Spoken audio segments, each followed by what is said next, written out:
जय परमेश्वर। और मैं साथ अनूप दास इस जाल को दफे कराने के लिए सन 1881 से कोशिश कर रहा हूँ।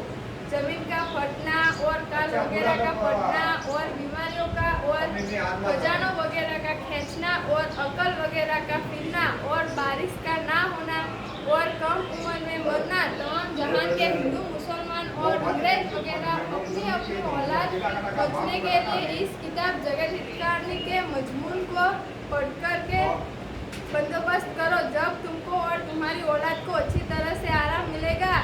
गरीबों का तो जानने वाला परमेश्वर होता है।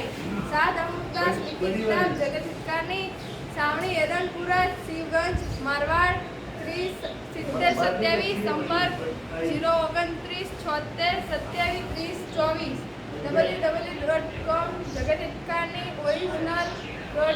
ओरिजिनल। सो इस बात का इंसाफ किया चाहे, क्योंकि इंसाफ के करने से खुद मालूम हो जाएगा कि पेज नंबर 228.229 संसार વધારે 17 एप्रिल सावणी एरनपुरा, शिवगंज, मारवाड़ 307027। जय परमेश्वर।